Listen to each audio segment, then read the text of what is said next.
Solemos pensar que el apocalipsis, el colapso definitivo de todo lo que conocemos, será un evento astronómico de proporciones inabarcables, ¿verdad? Claro, lo típico. Nos imaginamos supernovas explotando o galaxias colisionando. Exacto. O el tejido mismo del espacio-tiempo desgarrándose en un silencio cósmico absoluto. Pero a ver, ¿y si el fin del universo no ocurriera en el espacio exterior? Interesante. ¿Y si ese colapso absoluto, esa destrucción total de la materia, tuviera lugar en el espacio más claustrofóbico posible? O sea, ¿te refieres a la mente? Sí, en la sinapsis de un cerebro humano en pleno sufrimiento. Vale, vamos a desgranar esto, porque la inmersión profunda de hoy nos lleva exactamente a ese punto de colisión. Es un viaje tremendo, la verdad. Pertenece a una obra titulada simplemente Texto. Un título muy sobrio para lo que viene después. Totalmente. Y el poema en cuestión que vamos a examinar lleva un título que ya funciona como una condena en sí mismo. Se titula Volver a sufrir. Y nuestra misión, para quienes nos escuchan hoy, no es solo leer las palabras superficialmente. No, que va, hay que ir mucho más allá. Exacto.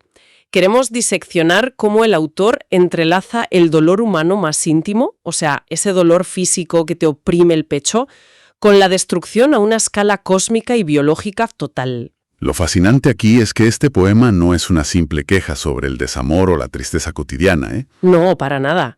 Es otro nivel. Es que el texto no pierde el tiempo en introducciones amables ni nos prepara psicológicamente. Nos arroja directamente, desde la primera sílaba, a un estado de conflicto existencial. Un estado donde las leyes de la física y las emociones parecen romperse a la vez, ¿no? Exactamente. Se desintegran simultáneamente. Es un impacto frontal contra la conciencia. Y creo que ese impacto es precisamente lo que hace que este análisis a fondo sea tan relevante para cualquiera que preste un poco de atención a la experiencia de estar vivo. Claro, porque todos hemos pasado por algo parecido. Eso es. Seamos sinceros. Existe un nivel de sufrimiento interno que resulta tan gigantesco, tan inabarcable para la mente que lo padece, que verdaderamente parece desestabilizar el mundo entero alrededor. Sí, cuando el dolor alcanza ciertos picos de agudeza, da la sensación de que la gravedad debería dejar de funcionar. O que la luz debería apagarse sin más. Pues este texto pone las palabras y las imágenes exactas a esa sensación de colapso absoluto. Y lo hace viajando desde la escala micro de la biología humana hasta la macro del espacio. Para luego volver a estrellarnos contra nuestra propia mente, que es lo más duro. Y, a ver, para entender cómo se logra esa desestabilización, hay que observar muy de cerca el mecanismo poético de las primeras 4 líneas. Venga, vamos con ellas. Dicen así: bifurcan mis suspiros, mis anhelos degollados, descuartizaciones de estrellas nacientes, sinergias de caos virgen. Madre mía, es una secuencia brutal. Es bestial. La clave de esta primera sección reside en la implacable violencia de los verbos y sustantivos elegidos, y sobre todo en cómo se aplican a conceptos que por naturaleza son intangibles. Y frágiles, claro. Eso es. Empecemos por esa primera imagen. Bifurcan mis suspiros. Biológicamente, un suspiro es la válvula de escape del cuerpo, ¿no? Sí, es la mínima expresión de un lamento, una exhalación suave para liberar tensión. Pues al decir que se bifurcan, el texto sugiere que la propia válvula de escape está rota. El dolor es tan denso que fractura el aire mismo al salir de los pulmones. O sea, ya no hay alivio posible porque el canal por el que debería escapar ese alivio se ha dividido violentamente en dos. Exacto. Y esa escalada de violencia fonética sube de nivel inmediatamente en la siguiente línea, con mis anhelos degollados. Uf, esa duele. Porque los anhelos no son simples pensamientos, son la proyección de la mente hacia el futuro. La esperanza de que el mañana exista, básicamente. Claro. Y normalmente, la decepción hace que las esperanzas se desvanezcan poco a poco. Que se apaguen. Sí, pero aquí son degollados. Se utiliza directamente una terminología de matadero. Un corte limpio en la garganta. Eso es. Lo cual no solo implica la muerte de la esperanza, sino su silenciamiento absoluto. Un anhelo degollado ni siquiera puede gritar. Fíjate, esa observación sobre el silenciamiento me parece fundamental, porque prepara el terreno para el salto monumental que da el poema justo después. Pasa a la escala cosmológica. Exactamente. Pasamos de la garganta silenciada a las descuartizaciones de estrellas nacientes. Es una imagen aterradora que altera por completo cómo entendemos el universo. Totalmente. porque las estrellas nacientes representan la creación suprema, el nacimiento de sistemas solares en las nebulosas. Y sin embargo, aquí no se apagan de forma natural, sufren descuartizaciones, o sea, son desmembradas pieza a pieza. El autor coge la violencia más íntima del individuo y la proyecta hacia el cosmos. Convierte el espacio exterior en una cámara de tortura astronómica. Para visualizar este cambio de escala tan vertiginoso, a mí me gusta imaginar que estamos en un laboratorio, ¿vale? A ver. Imaginemos que estamos mirando por el ocular de un microscopio de altísima precisión. Vemos una herida emocional minúscula, un dolor íntimo latiendo en una sola célula. Vale, lo veo. Y de repente, sin apartar el ojo, giramos la lente y nos damos cuenta de que ese microscopio es en realidad un telescopio espacial gigante. ¡Wow! Y lo que creíamos que era el latido de una herida pequeña es, en realidad, un universo entero colapsando y desgarrándose en el vacío. ¡Qué buena analogía!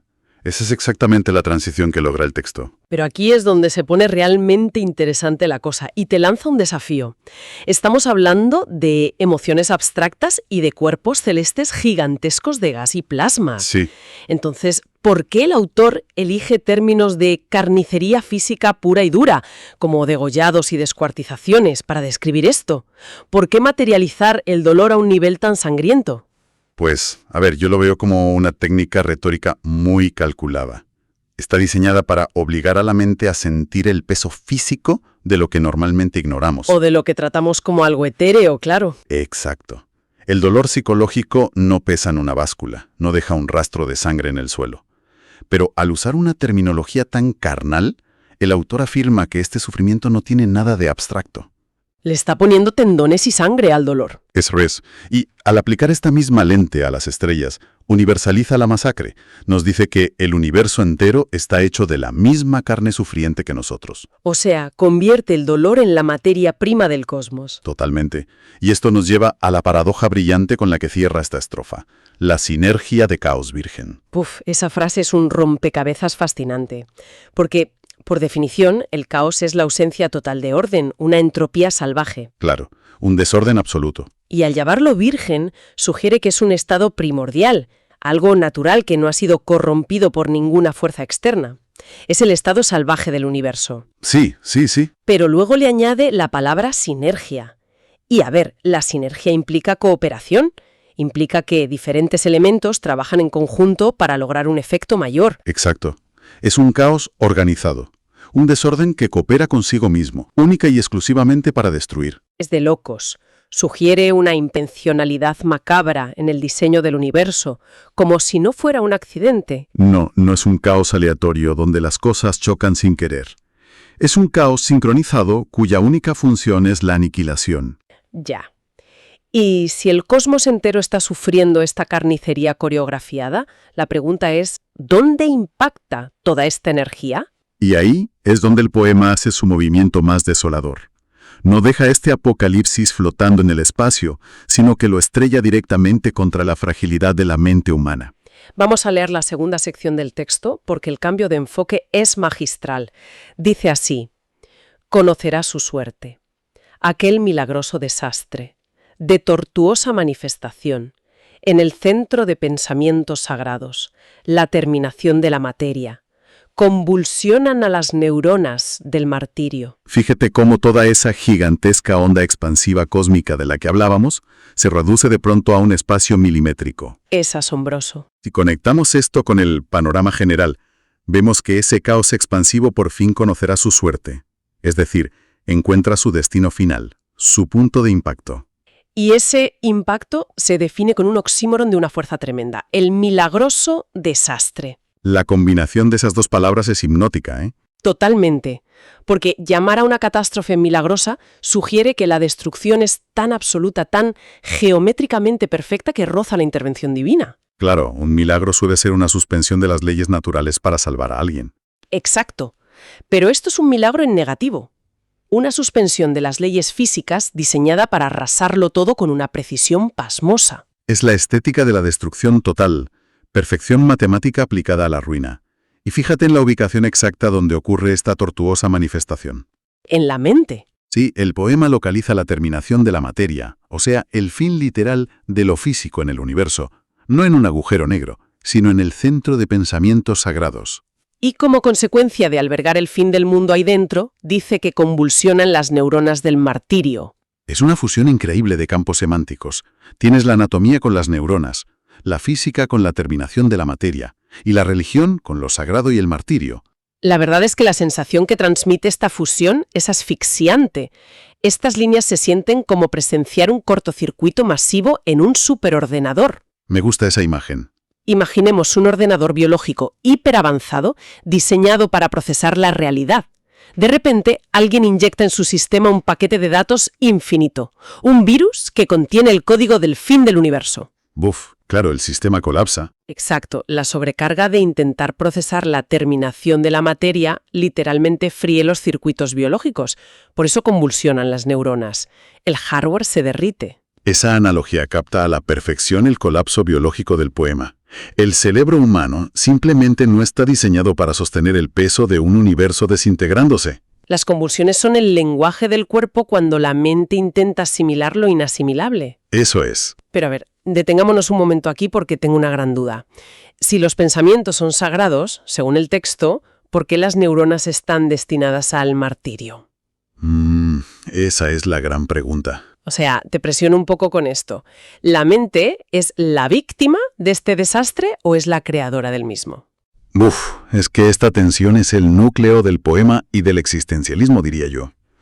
Al decir que los pensamientos son sagrados, el autor reconoce el poder casi divino de la consciencia para dar significado al universo. Vale. Pero, al sentenciar a las neuronas al martirio, impone un precio innegociable. El precio de la consciencia es el sufrimiento ineludible. Ya, porque un mártir es alguien que sufre tortura por una causa sagrada. Exacto. Y aquí la causa sagrada no es una religión, es el simple hecho de ser consciente. La mente no es un escenario pasivo, es el catalizador. El universo colapsa precisamente porque hay una mente capaz de comprender ese colapso. Ser consciente es ser un mártir. Madre mía, es una visión de una crudeza desoladora. O sea, la conciencia no es un regalo evolutivo, es una condena a presenciar el desastre. Totalmente. Y esa condena nos empuja hacia la tercera y última sección del poema. Toca enfrentarse a las réplicas de este colapso neuronal. Las últimas 5 líneas, que son la sentencia final, dicen, ahora sus decisiones desprenden, mucho más que solo arrepentimiento. Sobre los mares de Dios la vida muere para volver a sufrir. Lo primero que destaca aquí es el cambio de tiempo. Hemos estado flotando en un caos atemporal, ¿verdad? Sí, como fuera del tiempo. Pero de repente dice ahora. Nos arrastra al presente, al mundo material. El martirio de las neuronas genera acciones, y esas decisiones, tomadas en pleno colapso, desprenden mucho más que solo arrepentimiento. Y esa distinción es clave. El arrepentimiento es algo muy humano, la culpa diaria. Pero al decir mucho más que solo arrepentimiento, la escala del daño se multiplica. Claro, no hablamos de un simple remordimiento. Hablamos de un residuo tóxico existencial, una contaminación que altera la realidad. Las decisiones que tomamos desde el dolor absoluto envenenan todo a nuestro alrededor. Y esto plantea una pregunta importante. Por la magnitud de esa contaminación, la geografía del poema se expande hacia lo mítico, hacia esos mares de Dios. Y ese paisaje mítico sirve para revelar la trampa definitiva de este texto. Históricamente, en casi todas las tradiciones, la muerte es un umbral. Un paso hacia otra cosa. Ya sea la nada, el nirvana o el paraíso, la muerte representa el final del dolor terrenal, un descanso. Pero aquí, sobre esos mares de Dios, vemos el bucle definitivo. La vida muere para volver a sufrir. La muerte pierde su función liberadora. No es una puerta de salida, es un engranaje más en la maquinaria del sufrimiento. Fíjate que es imposible no compararlo con el mito de Sísifo. Ah, claro, el de la roca. Sí, Sísifo empujando la enorme roca colina arriba, solo para que ruede hacia abajo justo antes de llegar y empezar de nuevo eternamente. Sí, pero aquí hay un giro mucho más oscuro. Bastante más. En el mito, la roca es un castigo externo. Aquí, la roca es la vida misma. Y alcanzar la cima, que sería la muerte, no da ni un segundo de tregua. Solo significa que el sufrimiento renace. Es que es una vuelta de tuerca al absurdismo tremenda. Camus decía que debíamos imaginar a Sísifo feliz, encontrando propósito en su lucha. Ya, pero este poema destruye ese consuelo por completo. Totalmente. Nos dice que el sistema está calibrado específicamente para maximizar la agonía en cada nuevo ciclo. No hay redención posible. Y esto me lleva a cuestionar la fatalidad del poema. Si la muerte lleva a volver a sufrir, ¿anula esto por completo el concepto del descanso eterno que implican los mares de Dios? Pues yo estoy seguro de que esa colisión de conceptos es la herejía central del texto. Al situar este bucle de agonía sobre los mares de Dios, subvierte la iconografía religiosa. Claro, porque esos mares sugerirían paz y eternidad. Exacto. Pero al ubicar la masacre cíclica ahí, plantea un universo aterrador donde la divinidad no es compasiva, es indiferente. O peor, que la tortura incesante es el propio diseño divino. El descanso eterno queda abolido. Solo queda la perpetuación mecánica del proceso. Menudo abismo intelectual y emocional hemos recorrido hoy. Es fascinante cómo unas pocas palabras construyan una arquitectura tan inmensa. Sí, la densidad es increíble. Hagamos un resumen rápido de este intenso viaje. Empezamos en los suspiros rotos y las esperanzas degolladas. Algo muy íntimo. Para pasar luego al espacio exterior, a las estrellas descuartizadas en un caos sinérgico. Y de ahí de vuelta a la mente, a las convulsiones neuronales de una consciencia que no soporta el peso cósmico. Hasta llegar a esa muerte que es solo un portal hacia un nuevo sufrimiento. Exacto. Y para quienes nos escuchan, es vital recordar por qué este nivel de análisis importa. No es masoquismo literario, ¿eh? Nos enseña el poder del lenguaje. Un poder inmenso. El lenguaje da forma, peso y proporciones galácticas a las emociones humanas más oscuras. Entender esto nos ayuda a procesar la complejidad de estar vivos. Valida que cuando sufrimos, sentir que el mundo se acaba no es una exageración, es algo real a escala cósmica. Totalmente de acuerdo. Y bueno, para cerrar con un pensamiento final y provocador, basándome estrictamente en el texto, quiero dejar una idea flotando. A ver. Si este ciclo requiere que la vida muera para volver a sufrir, y al principio hablábamos de estrellas nacientes descuartizadas por una sinergia de caos. Sí. ¿Significa esto que el dolor y el sufrimiento son de hecho la verdadera fuerza creadora de este universo? ¿La única sinergia que mantiene en movimiento el caos virgen? ¡Wow! Eso lo cambia todo. El dolor como el combustible de la creación. Lo dejo ahí para que la audiencia lo medite. Es un pensamiento muy denso y afilado. Dejaremos esa pregunta flotando en el aire como los restos de esas estrellas. Muchas gracias por acompañarnos en esta disección a fondo. Hasta la próxima inmersión.